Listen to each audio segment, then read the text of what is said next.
London Weekly, broadcasted from Eagle News London Bureau, looking at stories in the United Kingdom and Europe.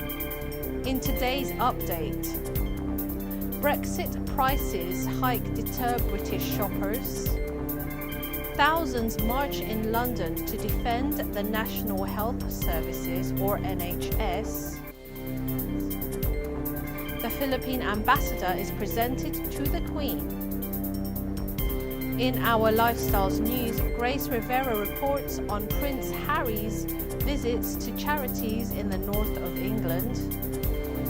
Love and Season reports on the Women of the World Festival. The Barcelona crew report from the Barcelona Mobile Congress. And finally, a sports roundup update by ENI Sports UK. In today's news, Brexit price hikes deter British shoppers.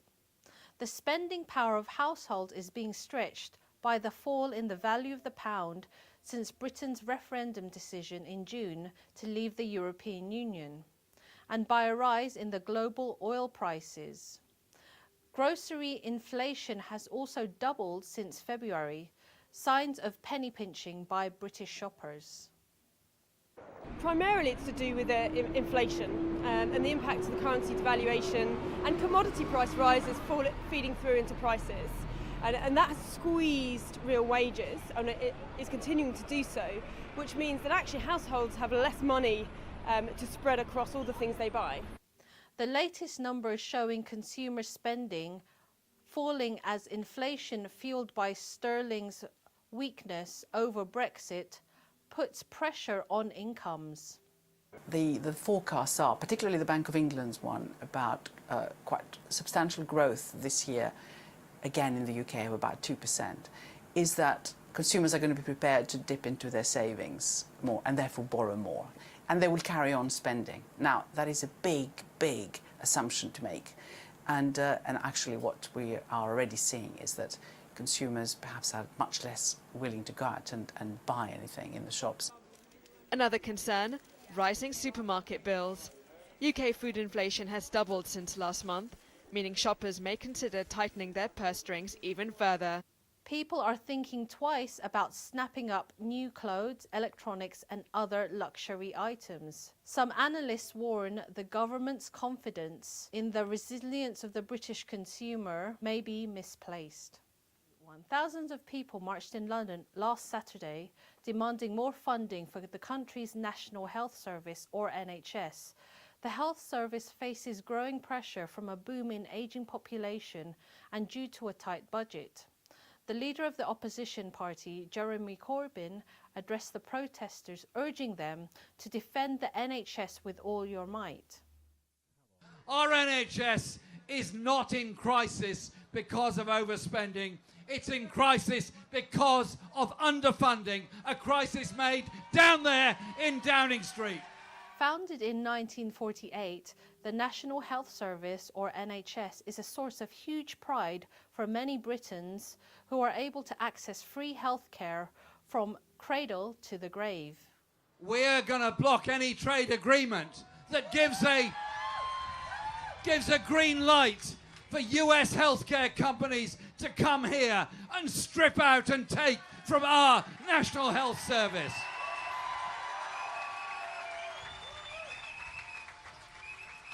It's not for sale, it's not theirs to sell. It's ours for everybody in this country to keep. An analysis conducted by the BBC showed that government proposals to reshape the NHS would result in hospital services being scaled back in nearly 2/3 of England. The NHS is important to me because I'm a patient as well, and I'm a nurse, and I provide services to people in the NHS, and I've worked in places where people have to pay for health and where people die if they can't pay for health, and I never want to work in an NHS that's like that. Filipino nurses in many British NHS hospitals have been employed to fill in the staff shortages. Some have even moved their families and settled here in the United Kingdom. They have seen firsthand the benefits of the NHS and also the cuts over the years. I'm here basically because we need to save the NHS. so many people rely on it, and it would just be a tragedy if it was taken away from us by the Tory government. The NHS has done so much for my family. My nephew was born with a congenital heart disorder. On his first day on this planet, he underwent major heart surgery and has done since then every few years. It saved his life, it's keeping him alive still, and without it he wouldn't be here today. I think it's really important that people take part in things like this. If 1 million people think that they're not going to make a difference, then they're not. But if 1 million people come together to do things like this, it'll hopefully ignite people to also come together and stand up and make our voices heard. We know which side we're on, you know which side you're on, and you know how strong our endeavour, our determination and our principles are. Defend the NHS with all of your might. Thank you very much, all of you, for being here today. The Philippine ambassador is presented to the Queen. Hi, I'm Bheng Espiritu from the London Bureau, reporting from the Philippine Embassy here in London. The Philippine Ambassador in United Kingdom and Northern Ireland, His Excellency Ambassador Antonio Lagdameo, is presenting a letter of credentials to Her Majesty, the Queen of England in Buckingham Palace, England. So this is the new ambassador from the Philippines presenting his letters of credence or credentials to Her Majesty the Queen, which is something that all new ambassadors and high commissioners do when they arrive in London. It's part of our formal ceremony. All of the ambassadors are accredited to the Court of St James, and therefore the practice is that they would come and present this to the Queen so that they are basically performing their duties in the United Kingdom. All recognized foreign ambassadors meet with the reigning British monarch and present letters of credence, also known as letters of high commission among Commonwealth countries, to the monarch. As a traditional gesture, the British government takes the ambassador back to their embassy using 17th century carriages. All foreign missions have their credentials registered at the Court of St. James in London. I mean, the relationship between the UK and the Philippines is very close. We work close in all sorts of things, trade and investment, political issues. So it's really nice to be able to come here today to help him celebrate this, actually. And he has a number of links with the United Kingdom, which you probably know about. And so it's nice to be able to see him and so many members of the Philippine community, actually. The documents which follow, a standard text, identify the diplomats as representatives of their governments and empowered to speak for them. Reporting from the Philippine Embassy, from the London Bureau, I'm Bheng Espiritu and I'm one with 25.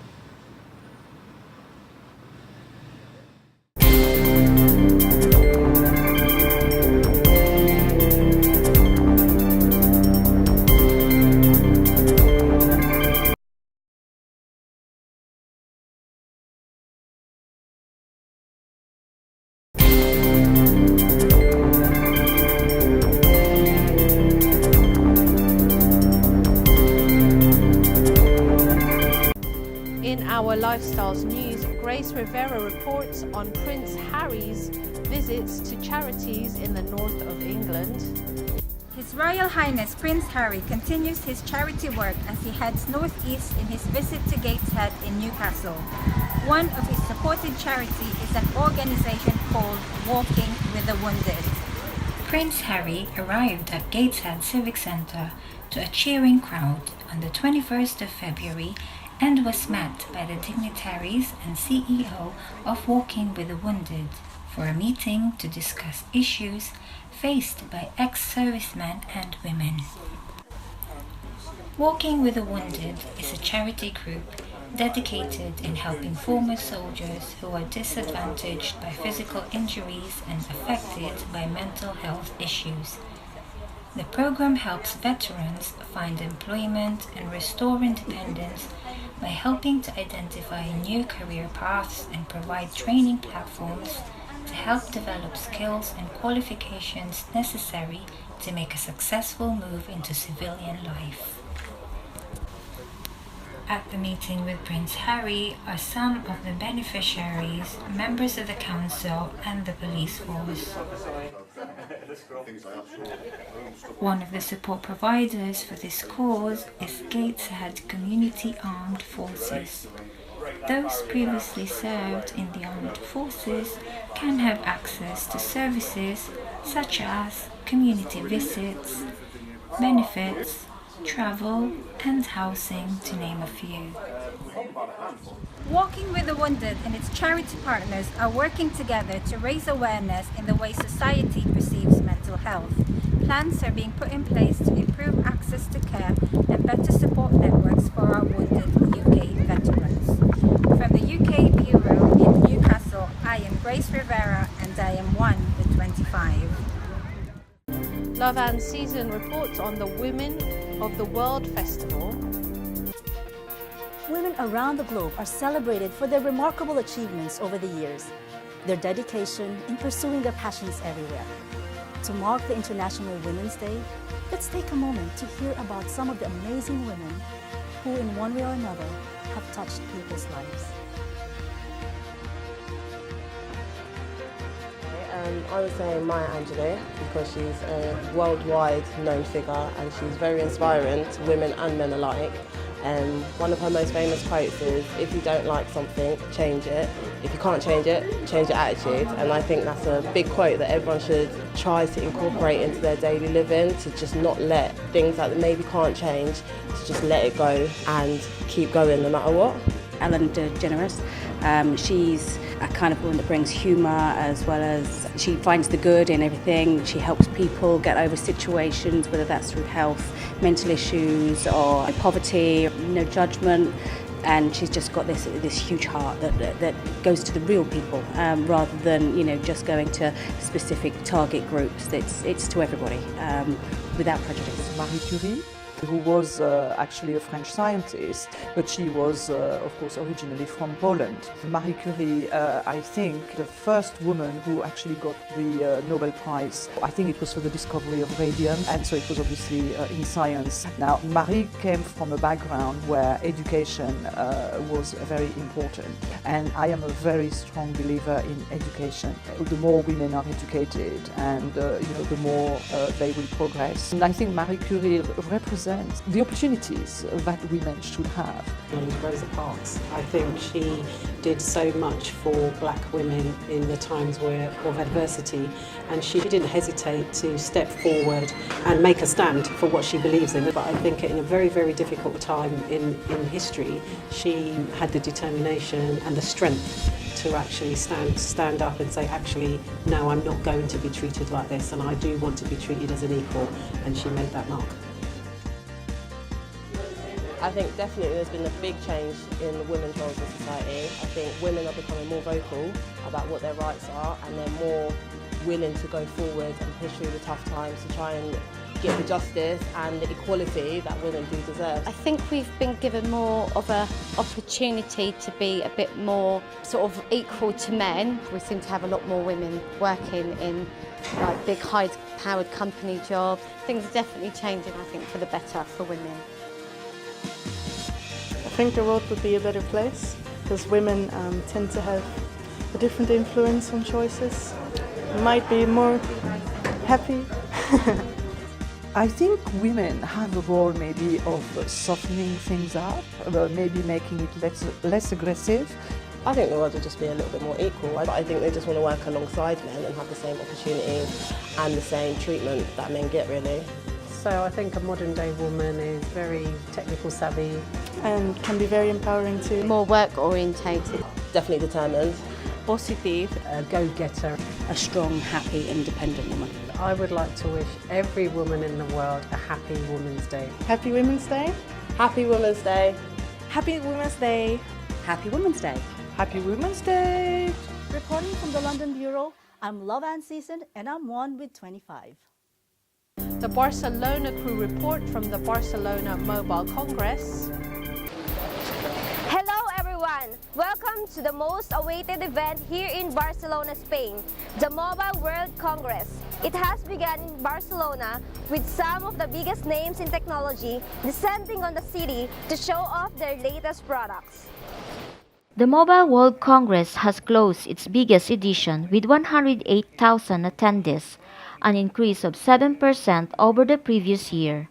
In total, visitors from 208 countries and regions around the world participated in the event held at Fira Gran Via and Fira Montjuic. Mobile World Congress 2017 saw a whole stock of new smartphones, tablets, and other devices launched during its time in Barcelona.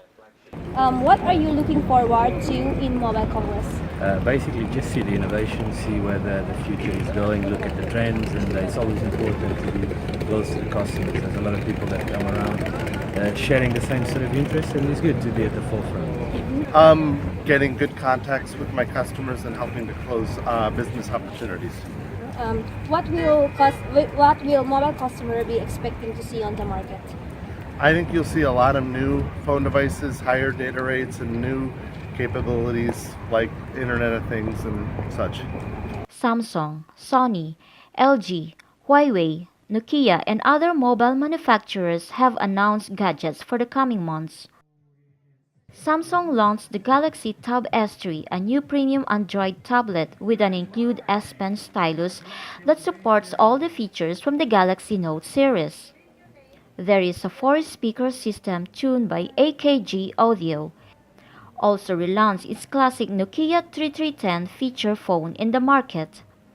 The device has been launched with the same moniker but with some visual upgrades. The feature phone has a 22-hour talk time and a 1-month standby time. There's been a huge push at this show to try and accelerate the 5G standards, and it seems that because there's been quite a lot of international agreement, we could see the first 5G test networks going live this year.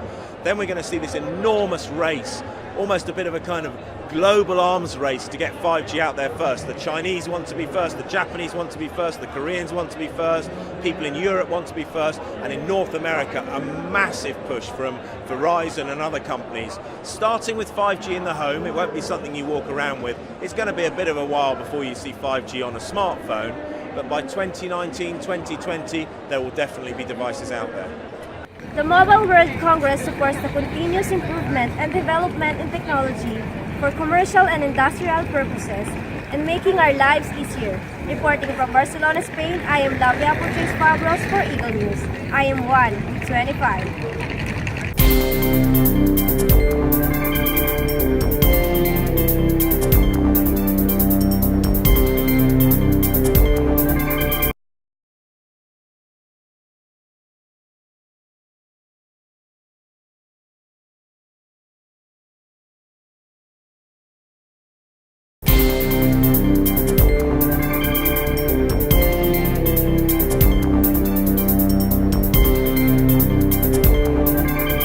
And finally, a sports roundup update by ENI Sports UK.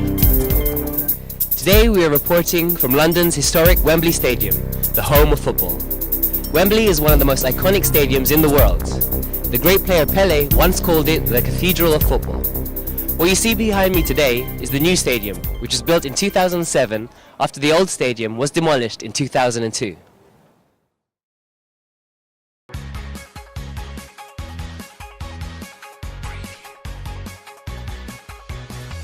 Today, the world-famous stadium will play host to the EFL Cup Final, an annual football tournament held for all 92 professional football teams in England.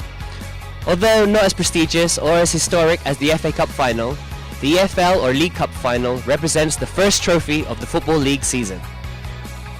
Today sees 4 times winners Manchester United take on Southampton, who have never before won this competition. Manchester United are the heavy favourites, because of their illustrious history and the fact that they have many expensive star players such as Zlatan Ibrahimovic. During the game, Southampton did their best to compete with the stars of Manchester United. But after Southampton had an early goal wrongly disallowed for offside, they were left playing catch-up for most of the game, as goals from Ibrahimovic and Jesse Lingard gave Manchester United a 2-0 lead. But gutsy Southampton never gave up, and with 2 goals from Manolo Gabbiadini, amazingly managed to pull themselves level in the second half of the game. With thousands of Southampton fans who had travelled up to London cheering their team on, it seemed as if an unlikely victory was a real possibility. That was until Zlatan Ibrahimovic, Manchester United's 35-year-old Swedish star, who they signed just this past summer from Paris, imposed himself on the finals once again and scored the winning goal in the 87th minute of the game, breaking the hearts of the Southampton players and fans. This win vindicates Zlatan's decision to come to England and play for Manchester United even this late in his career. He, as well as the impressive performance by Southampton, were greatly praised by Manchester United's manager, Jose Mourinho. As expected, Manchester United proved their dominance today as they won their 5th League Cup trophy. From the iconic Wembley Stadium, I'm Giancarlo Matera for ENI Sports International, and I am 1 with 25. Heavyweight boxing in the UK has been undergoing a real resurgence of late. It started in 2015 with Tyson Fury's big upset victory over Vladimir Klitschko, and has continued in 2016 with new IBF heavyweight champion Anthony Joshua winning his title in April. This past week, London's O2 Arena continued to showcase great British boxing talent, as former world heavyweight champion David Haye took on current WBC cruiserweight champion Tony Bellew. This highly anticipated all-English heavyweight grudge match sold out the 20,000-seater London Arena. The more experienced Haye was many experts' favourite to win out against his younger opponent, especially as this was Tony Bellew's first time moving up 2 weight divisions to fight at heavyweight. Haye began the fight full of confidence, coming out strong in the opening rounds, attacking Bellew. But Bellew's tactics of staying calm, reserving energy, and holding the centre of the ring seemed to be working as Haye began missing his wild power shots. Despite his misses, Haye was up early on in the scorecards. That was until the 6th round. David Haye appeared to slip in the ring and stumble. We later found out that he had injured his Achilles. Both fighters sensed that the injury was the turning point in the match and engaged in a furious exchange of punches, with Bellew coming out on top. It was from this point on that Bellew began dominating the fight, and former champion Haye was left almost defenseless. To his credit, Haye managed to last another 4 rounds, but in the 11th was sent crashing through the ropes after a barrage of punches from Tony Bellew. Haye managed to climb back into the ring before the 10 count, but his trainer ringside had seen enough and threw in the towel, ending the fight.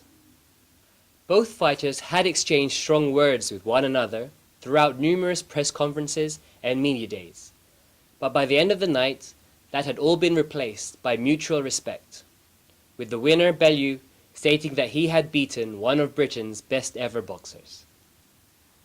This result leaves us wondering if David Haye would have won the fight had it not been for his injury, or is this the end of the career for the former world champion? As for Tony Bellew, he hopes his promoters can set up a world title fight for his next bout, ideally against American WBC heavyweight champion Deontay Wilder. In football news, London Mayor Sadiq Khan has approved Chelsea Football Club's proposed new stadium to be built on the current site, saying that the development would produce a real jewel in London's sporting crown. The £500 million redevelopment of a brand new 60,000-seater stadium had been approved by the local council in January and was just waiting the go-ahead from the mayor. In a statement, the mayor said that he's satisfied that this is a high-quality and spectacular design, which will significantly increase capacity within the existing site, as well as ensuring fans can have easy access from nearby transport connections. The Swiss-based architects designing the new stadium were also responsible for Beijing's Bird's Nest from the 2008 Olympic Games. Chelsea fans are excited to see the new development that will bring Chelsea Football Club in line with many of the top stadiums around the world. These have been our main sporting stories around the UK this week. I'm Giancarlo Matera from EBC Sports London Bureau, and I am 1 with 25. Thank you for watching London Weekly. I'm V. Manuel Season from the London Bureau, and I'm 1 with 25.